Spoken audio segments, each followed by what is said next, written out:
Dear students, my name is Ramesh, working as a mathematics teacher. So, today my video is how to prove the irrational numbers.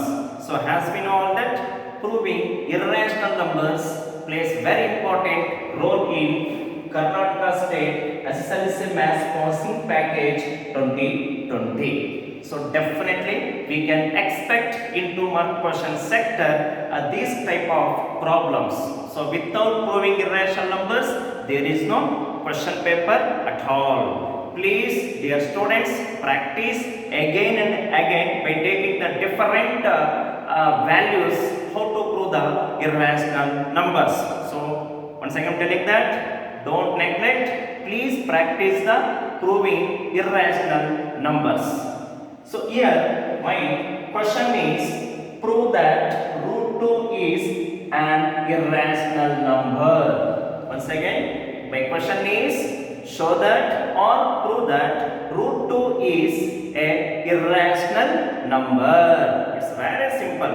ಮಕ್ಕಳ ಕನ್ನಡದಲ್ಲಿ ಕೂಡ ಹೇಳ್ತೀನಿ English ಅಲ್ಲಿ ಕೂಡ ಹೇಳ್ತೀನಿ ಮಕ್ಕಳ ಅರ್ಥ ಮಾಡ್ಕೊಳ್ರಿ prove that root 2 is irrational number ಅಂದ್ರೆ ರೂಟ್ 2 ಒಂದು ಅಭಾಗಲಬ್ಧ ಸಂಖ್ಯೆ ಎಂದು ಸಾಧಿಸಿ ಅಥವಾ ತೋರಿಸಿ. ಸೊ ವೆರಿ ಸಿಂಪಲ್ ಮೆಥಡ್ ಅಲ್ಲಿ ಎಕ್ಸ್ಪ್ಲನೇಷನ್ ಮಾಡ್ತೀನಿ, ಆದಷ್ಟು ವಾಚ್ ಮಾಡಿ ಪ್ರಾಕ್ಟೀಸ್ ಮಾಡಿ. ಸೊ ಈಗ root 2 is an irrational number. It's very simple. Let us take root 2.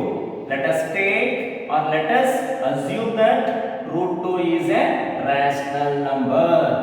ಮಕ್ಕಳು ಅರ್ಥ ಮಾಡ್ಕೊಳ್ರಿ root 2 is a let us assume that root 2 is a rational number. ಆ root 2 ಪ್ಲೇಸ್ ಅಲ್ಲಿ root 3 ಕೊಟ್ರೆ ಅದೇ ತಗೊಳ್ರಿ. Let us assume that root 3 is a rational number. Sir root 3 place ಅಲ್ಲಿ root 5 ಕೊಟ್ರೆ ಅದೇ ತಗೊಳ್ರಿ. Let us assume that root 5 is a rational number. Sir root 2 place ಅಲ್ಲಿ ರೂಟ್ ಕತ್ತೆ ಕೊಟ್ರೆ ಅದೇ ತಗೊಳ್ರಿ. ರೂಟ್ ಕತ್ತೆ ಈಸ್ ಎ ರಾಷನಲ್ ನಂಬರ್. ಮಕ್ಕಳು ಅರ್ಥ ಆಗ್ತಾ ಇದೆಯಲ್ಲ? ಸೊ ಫಸ್ಟ್ ಸ್ಟೆಪ್ ಯಾವ್ದಪ್ಪ ಅಂದ್ರೆ let us assume that root 2 is a rational number. So ಅವಾಗ ಏನಾಗುತ್ತೆ that is root 2 is equals to rational number means fraction a by b form, that is a by b. root 2 is equals to a by b. Cross multiplication ಮಾಡಿ 1 into a root 2 into b root 2b. ನೋಡಿ scheme of valuation ಅಲ್ಲಿ ಇದಕ್ಕೆ ನಿಮ್ಗೆ 1 mark ಇರುತ್ತೆ. ಮಕ್ಕಳು ಅರ್ಥ ಮಾಡ್ಕೊಳ್ರಿ. Just a by b ಬಂದ್ರೆ ಸಾಕು ನಿಮಗೆ ಅಟ್ಲೀಸ್ಟ್ ಹಾಫ್ ಮಾರ್ಕ್ 1 ಮಾರ್ಕ್ ನಿಮಗೆ ಸಿಗ್ತಕ್ಕಂತ ಚಾನ್ಸಸ್ ಇರುತ್ತೆ. ಸೊ ಹಾಗಾಗಿ root 2 is equals to a by b. Cross multiplication ಮಾಡ್ತೀವಿ 1 into a root 2 into b root 2b.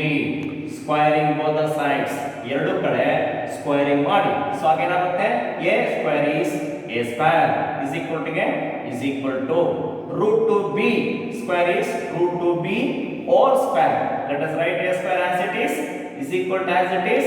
If I apply the power 2 on root 2, that is root 2 whole square. If I apply the power 2 on b, that is b square. Here root 2 get cancelled. Again a square we should write as it is equal to as it is 2 into b square 2b square. ಮಕ್ಕಳು ಅರ್ಥ ಮಾಡ್ಕೊಳ್ರಿ. a square is equals to 2b square. Let us take this one as equation 1. Next here ಇಲ್ಲಿ ತಗೊಳ್ರಿ ಈ number ತಗೋಬೇಕು. 2 divides a square. 2 divides a square. Again that implies 2 divides a. ಮಕ್ಕಳು ಅರ್ಥ ಮಾಡ್ಕೊಳ್ರಿ 2 divides a square. That implies 2 divides a. ಯಾವಾಗ 2 divides a ಆಗುತ್ತೋ ಈ a ನಂಬರ್ ಇಟ್ಕೊಳ್ರಿ. Let us put a place ಅಲ್ಲಿ a is equals to 2c. a is equals to 2c. Similarly squaring both the sides ಮಾಡಿ a ಗೆ square ಆಗಿದಾಗ a square is equal to ಹಾಗೆ ಬರೆಯಿರಿ 2c whole square. Let us write a square as it is. If I write or if I apply the 2 on 2, the value is 4. The value of 2 square is 4. If I apply the 2 on C, the value is C square. The value of A square is 4C square. The value of A square is 4C square. Equation 2. Next, put equation 2. Put A square is equals to 4C square in equation 1. ಈ A square place ಅಲ್ಲಿ 4C square apply ಮಾಡಿ. A square place ಅಲ್ಲಿ 4C square. The value of A square is 4C square. So ಹಾಗಾಗಿ that is equation 1 ಯಾವುದು? A square is equals to 2B square. A square place ಅಲ್ಲಿ 4C square is equal to ಹಾಗೆ ಬರೆರಿ 2B square ಹಾಗೆ ಬರೆರಿ 2 1s are 2 2s are 4, that is 2C square which is equals to B square. Reverse ಮಾಡಿದಾಗ B square is equals to 2C square. ಮಕ್ಕಳು ಅರ್ಥ ಮಾಡ್ಕೊಳ್ಳಿ. B square is equals to 2C square. ನಾನು ಹಾಗೆ ಹೇಳಿದೆ ಈ 2 ತಗೊಳ್ರಿ 2 divides B square, 2 divides B square, 2 divides B square, 2 divides ಇದನ್ನು ಕಿತ್ತಾಕ್ರಿ 2 divides B. ಇಲ್ಲೇನಾಯಿತು 2 divides A ಆಯಿತು 2 divides B ಆಯಿತು. once again 2 divides A ಆಯಿತು 2 divides B ಆಯಿತು.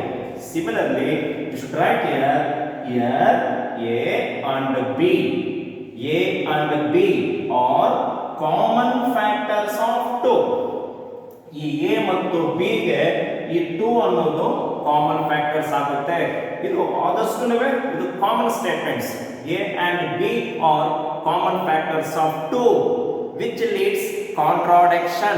ಇಲ್ಲಿ ನೋಡಿ which leads contradiction. Our assumption is wrong. So therefore root 2 is always irrational number. Very simple method, very simple method. ಮಕ್ಕಳು once again ಅರ್ಥ ಮಾಡ್ಕೊಳ್ಳಿ. ಈಗ ಹೇಳ್ಕೊಂಡು ಹೋಗ್ತೀನಿ ನೋಡ್ರಿ. Let us assume that root 2 is rational number.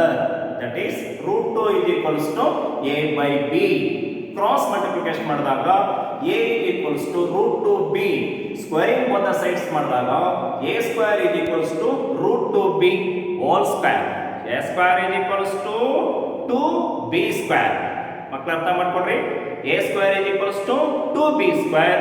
ಆ 2 ತಗೊಳ್ರಿ 2 divides B square, that implies 2 divides B. Next ಆ A ಗೆ value ಇಟ್ಕೊಡ್ರಿ put A is equals to 2C. squaring both the sides ಮಾಡಿದಾಗ ನಿಮಗೆ A square is equals to 4C square. in place of A square ಈ 4C square ಅನ್ನು ಹಾಕಿ. ಹಾಗೇನಾಯಿತು ನೋಡಿ A square is equals to 2B square. A square place ಅಲ್ಲಿ 4C square is equals to 2B square. 2 1s are 2 2s are. ಅಲ್ಲಿಗೆ 2B square is equals to 2C square is equals to B square. 2C square is equals to B square. reverse ಮಾಡಿದಾಗ ಏನಾಯಿತು B square is equals to 2C. Here A and B are common factors of 2 which leads contradiction. Our assumption is wrong. So therefore root 2 is always irrational number. Second type of problem ಯಾವುದಪ್ಪ ಅಂದ್ರೆ show that. Before that similarly you can practice root 3, root 5, root 7, root 11. Just replace the value 2 and keep the values, that is 3, 5, 7, 11. Second type of problem ಯಾವುದಪ್ಪ ಅಂದ್ರೆ show that 5 minus root 3 is irrational number. ಮಕ್ಕಳು ಅರ್ಥ ಮಾಡ್ಕೊಡ್ರಿ. 5 minus root 3 place ಅಲ್ಲಿ 5 plus root 3 ಕೊಡ್ಬೋದು. ನೋಡಿ ಇಲ್ಲಿ ಕೊಟ್ಟಿದ್ದೀನಿ ಪ್ರಾಕ್ಟೀಸ್ಗೆ. For practice ಅಥವಾ ಹೋಮ್ವರ್ಕ್ 3 root 2 ಕೊಟ್ಟಿದ್ದೀನಿ, 3 plus 2 root 5 ಕೊಟ್ಟಿದ್ದೀನಿ, 7 root 5 ಕೊಟ್ಟಿದ್ದೀನಿ, 6 plus root 2 ಕೊಟ್ಟಿದ್ದೀನಿ, 2 by root 3 ಕೊಟ್ಟಿದ್ದೀನಿ, 1 by root 2 ಕೊಟ್ಟಿದ್ದೀನಿ. ಅಥವಾ ಸ್ವಲ್ಪ ಅಡ್ವಾನ್ಸ್ ಮಾಡಿದಾಗ root 2 plus root 2 ಕೂಡ ನೀವು ಟ್ರೈ ಮಾಡ್ಬೋದು ಅಂಡ್ ಸೋ ಆನ್. ನಾನು ಇಲ್ಲಿ ಏನು ಬರೆದಿದ್ದೀನಿ ಇವೇ ಪ್ರಾಬ್ಲಮ್ಸು 100% ಈ ಆನ್ಲೈನ್ ಎಕ್ಸಾಮಲ್ಲಿ ಬಂದಿಲ್ಲ ಅಂದರೆ ಅವಾಗಿಲ್ಲ. Next show that 5 minus root 3 is irrational number. ನಾನು ಆಗಲೇ ಹೇಳಿದೆ 5 minus root 3 is a irrational number. Answer start ಮಾಡ್ತಾ ಇದ್ದೀನಿ. let us assume that 5 minus root 3 is a rational number. let us assume that 5 minus root 3 is a rational number. if 5 minus root 3 ಹಾಗೇ ಬರೀರಿ is equal to rational number a by b. rational number means a by b. ನೋಡಿ ಇಲ್ಲಿ ತುಂಬಾ simple. ನೀವು ಇಲ್ಲಿ marks ಹೋಗುತ್ತೆ. ನಾನು ಆಗಲೇ ಹೇಳಿದೆ 1 ಮಾರ್ಕ್ ಆರಾಮ ಕೊಡ್ತಾರೆ. This is danger. ಸ್ಟೆಪ್ ಇಶಾರಾ ಮಾಡಿವಿ. 5 minus root 3 is equals to a by b. ಇಲ್ಲಿ ವೆರಿ ಸಿಂಪಲ್. ಈ 5 ಹಾಗೆ ಬರೆದಿ. a by b ಅನ್ನು ಲೆಫ್ಟ್ ಸೈಡ್ ತಗೊಳ್ಳಿ. Minus a by b minus root 3 right side ಕಳಿಸಿ ರೂಟ್ 3. ನಾವಿಲ್ಲಿ ಏನು ಮಾಡಬೇಕಪ್ಪ ಅಂದ್ರೆ root 2 root 3 root 5 root 7 root 11 ಅವನ್ನ ನಾವು ಸೆಪರೇಟ್ ಮಾಡ್ಕೋಬೇಕು. ಮಕ್ಕಳು ಅರ್ಥ ಆಯ್ತಲ್ವಾ? ರೂಟ್ 2 ರೂಟ್ 3 ರೂಟ್ 5 ರೂಟ್ 7 ಆ ಇರ್ರೇಷನಲ್ ನಂಬರ್ಸ್ ನಾವು ಸೆಪರೇಟ್ ಮಾಡ್ಕೋಬೇಕು. ಇದು ಸೆಪರೇಟ್ ಮಾಡಿದೆ. ಮೈನಸ್ ರೂಟ್ 3 ಆ ಕಡೆ ಹೋದ್ರೆ ಏನಾಗುತ್ತೆ? Plus root 3. ಈ 5 ಹಾಗೆ ಬಂದೆ. a by b ಈ ಕಡೆ ತಗೊಳ್ರಿ. Minus a by b cross multiplication ಮಾಡೋಣವಾ? 5 into b 5b ಮೈನಸ್ ಗೆ minus 1 into a divided by 1 into b b LCM 1 and b ಗೆ ಎಷ್ಟು ಬರುತ್ತೆ? b is equal to root 3 ಹಾಗೆ ಬರ್ತಿದ್ದೀವಿ. ಮಕ್ಕಳ ಇಲ್ಲಿ ಅರ್ಥ ಮಾಡ್ಕೊಂಡ್ರಿ. here 5b minus a o divided by b. b is a rational number. root 3 is a irrational number which needs contradiction. Our assumption is wrong. Therefore 5 minus root 3 is always irrational number. ಮಕ್ಕಳ ಅರ್ಥ ಆಯ್ತಾ? ಈ 5b minus a o divided by b ಅನ್ನೋದು rational number, root 3 ಅನ್ನೋದು irrational number which needs contradiction. ಇದು ವೈರುಧ್ಯಕ್ಕೆ ಎಡೆಮಾಡಿಕೊಡುತ್ತದೆ. So ಹಾಗಾಗಿ ನಮಗೆ ಇರ್ತಕ್ಕಂಥ 5 minus root 3 ಅಂತಕ್ಕಂಥ ಒಂದು ಬೆಲೆ ಯಾವತ್ತೂ ಕೂಡ ಅದು irrational number ಆಗಿರುತ್ತದೆ. Similarly practice 3 root 2 3 plus 2 root 5 7 root 5 6 plus root 2 2 by root 3 1 by root 2 if possible root 2 plus root 3 and so on. Dear students, do you understand? Please watch my video always again and again, so definitely you will get the idea how to prove the irrational numbers. Thank you, students.